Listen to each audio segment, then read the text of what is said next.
Bem-vindo a todos ao Autoanálise BR, o seu canal referência para notícias automobilísticas mais atuais e relevantes. O assunto de hoje é seguranças versus acessórios. O que os brasileiros merecem? Uma roda ou um airbag? Hoje quem está aqui conosco para conversar sobre isso é o André, o engenheiro André Dantas, o empresário Christian Matos, que está acostumado a fazer muitas vendas e que os proprietários muitas vezes preferem o equipamento. E, além disso, hoje nós temos como novidade a nossa vinheta, tanto para começar o programa quanto para terminar.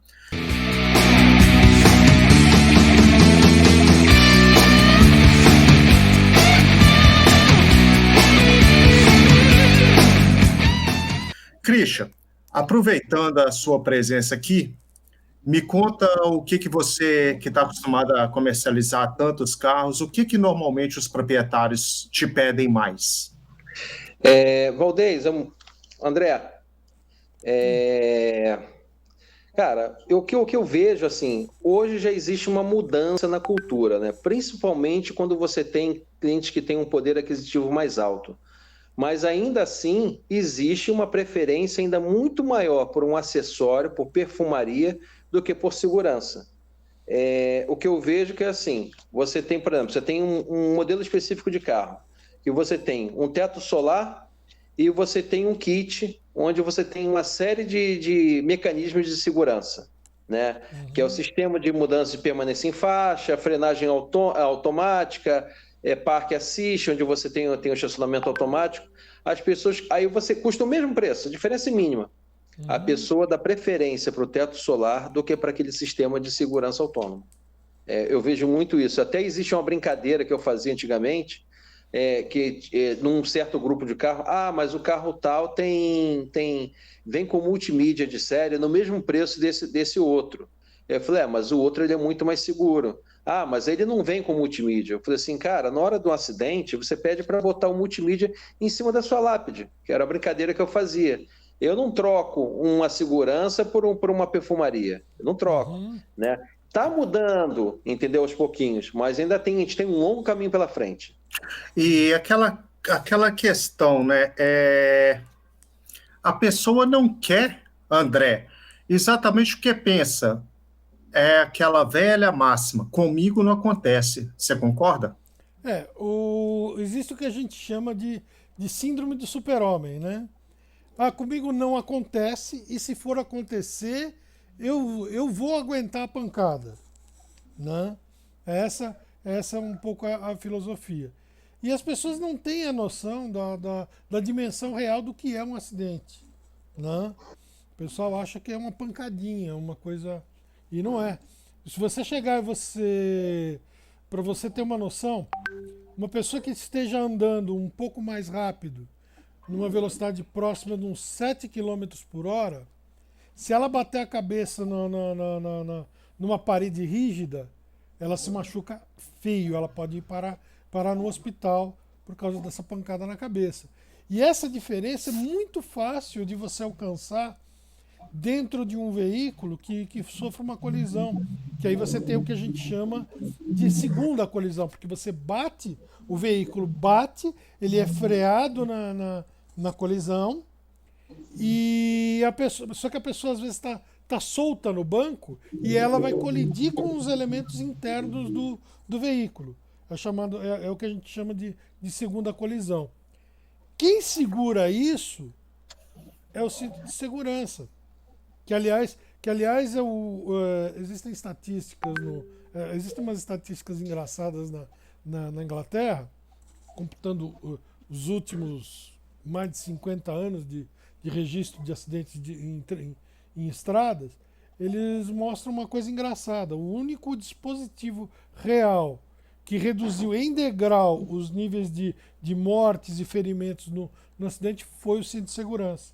Porque ele não deixa acontecer o segundo impacto. Na hora que o carro ocorre o impacto, o corpo se mantém preso na desaceleração do carro. Você não causa a segunda colisão. André, eu imagino que seja simples explicar isso. Tudo bem, a colisão foi pequena para o carro, que tem mais de 1 tonelada. Será que foi pequena para um ser humano que tem no máximo 10% desse peso? É o Aí que nós temos um eu já problema escutei sério. muito falar, é a questão da desaceleração e como os órgãos internos se movimentam, correto? Isto, correto, é exatamente isso. Um problema que você tem é o seguinte: o ser humano não é um animal feito para sofrer colisão, né? Então o que acontece? Você tem uma série de órgãos internos do ser humano. Alguns são musculares, coração, estômago, intestinos. Esses são muito resistentes ao impacto. Mas você tem outros órgãos que eles não são musculares. Fígado, baço, pâncreas, pulmão, rim, né? Então, na hora que você sofre o impacto, e muitos deles são altamente vascularizados, então eles têm muito sangue, muito líquido lá dentro, que é pesado, não tem uma amarração e é muito denso. O que acontece? Na hora que você sofre o impacto, esses órgãos podem explodir pura e simplesmente. Eu já fiquei sabendo de vários acidentes que a pessoa bate, ela sai normal e não sei o quê, e a pessoa tá ali no acidente, corre para ajudar os outros, de repente a pessoa sente um negócio e puf, apaga. Quando você vai ver, a pessoa tá morta, por quê? Porque explodiu algum órgão interno e ela estava com sangramento interno. E a famosa hemorragia interna. Ô, Christian, e a questão dos atropelamentos por SUV e por um sedã, por exemplo? Eu até andei dando uma olhada em algumas matérias que eu recebi, né, alguns vídeos, e realmente, assim, é assustador, né? O SUV, o quanto ele é assustador.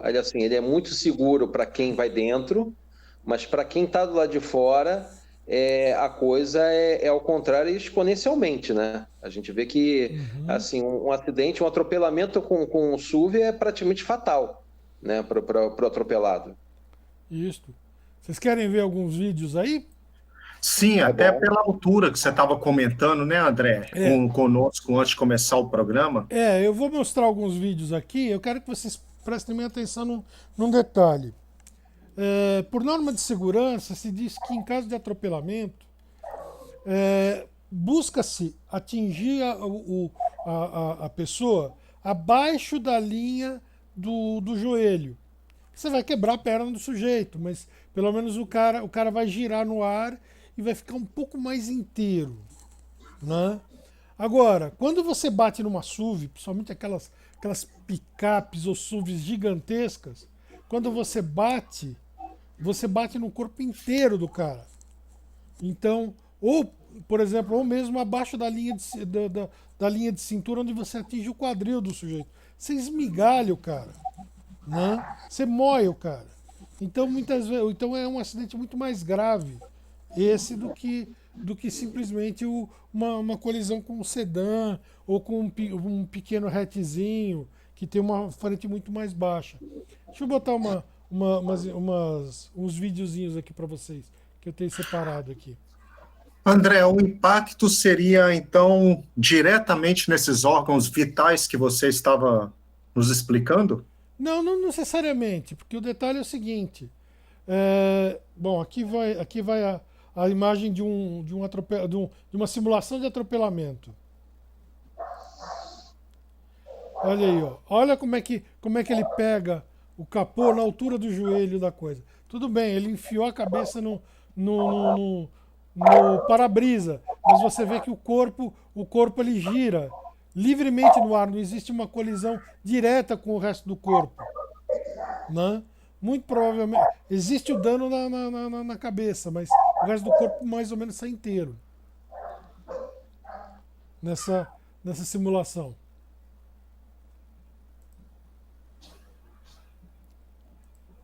E você vê que é um carro relativamente baixo, né? Imagina a SUV. Isso. Agora eu vou mostrar para vocês um um impacto com uma SUV, para vocês verem o que acontece quando ele pega na altura do quadril da pessoa. Para vocês terem uma base de comparação. É aquilo que eu falei. Existe um efeito de chicote. Você pegou embaixo, a pessoa saiu girando e ele chicoteou a cabeça no vidro. Ok. Mas o resto do corpo estava livre. Agora vamos ver o que acontece quando colide uma SUV com esse. Com esse. O pedestre, o atropelado. Isto. Ah, não. Tá aqui. Então vamos lá. O carro vem vindo. E puf! Olha o que aconteceu com as pernas desse boneco. Né? O tipo de impacto.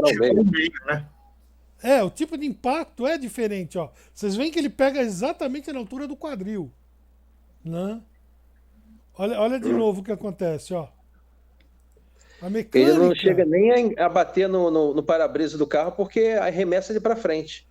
Não, porque ele dobra no meio. Porque exatamente. Tem muita massa das pernas para segurar ele por baixo. Né? A maior parte, ele tem uma parte significativa de massa abaixo do quadril. Da linha de quadril. E aí acontece esse tipo de problema. Né? Senhores, agora vamos entrar nos 4 minutos finais. Momento das considerações para irmos ao bola de engate. Tudo bem. Bom, em primeiro lugar, primeira consideração que eu gostaria de fazer é que é o seguinte. O ser humano ele não é muito racional. Ele acha que dirige o carro de uma maneira muito racional, mas na verdade ele é extremamente instintivo. Tá? Então, existe um problema sério do ser humano que é a exposição a risco. Né? Existe uma história de uma rodovia lá acho que foi na Suécia, se não me engano. Inclusive, é uma história que é descrita neste livro aqui, que é um livro bem interessante para o pessoal ler. Ele conta a história de uma rodovia na Suécia, que a rodovia era uma rodovia extremamente perigosa nas montanhas. Né? Era assustadora, porque você dirigia na borda do despenhadeiro. Mas só que era uma rodovia extremamente segura. Quase não acontecia acidente lá. Um belo dia, o governo lá decidiu fazer uma duplicação, modernizar e tal, e fez uma estrada super segura. Aí a estrada começou a ser letal. Começou a ter acidentes direto lá. Por quê? Antes a estrada dava medo, então a pessoa se preservava. Ela tinha medo. Enquanto que depois, quando eles modernizaram a rodovia, a pessoa se sentia segura e ela abusava. Então, segurança, existe um problema muito sério quando a gente fala de segurança. Concordo com o Christian numa coisa. Se for para ter um dispositivo de segurança no carro, eu quero ter esse dispositivo. Só que a gente não pode se enganar. É aí que eu quero chegar. A gente não pode se enganar com isso. Porque a maior parte da segurança do veículo, qualquer que seja a tecnologia que você cria, é a atitude do motorista. Né? Então, você quer manter a sua segurança, aquele dispositivo ele tem que ser um complemento da sua atitude, ele não pode ser um substituto. Mas é o que muita gente faz. E é isso que as pessoas precisam estar exatamente isso. A pessoa passa a responsabilidade pela prudência, ela passa para o dispositivo. Eu tenho dispositivo, eu posso andar mais colado, eu posso acelerar mais. É a falsa impressão de que a pessoa pode ser mais imprudente porque o sistema vai corrigir aquilo ali. E não devemos esquecer também que mesmo sendo um carro maior, mais alto, no caso dos SUVs e das picapes, eles também precisam de um espaço maior para frear, tem menos estabilidades, então esses equipamentos, dispositivos de segurança são cada vez mais exigidos também, né? Sim. Sim, verdade. Verdade. Bom, então, esse foi o comentário de hoje. Obrigado, Christian, pela presença, pela participação, o André também. André, vamos lá, operador, toca o bolo de engate para nós conversarmos sobre o programa de hoje, a situação bizarra, cômica, que muitas vezes devemos evitar. Vai lá, André. Tá ok.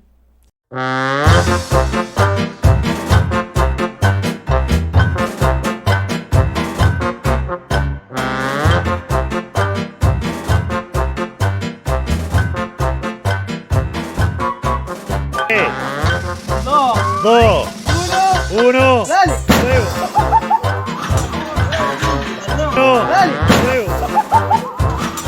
uno, dale. uno, Dale.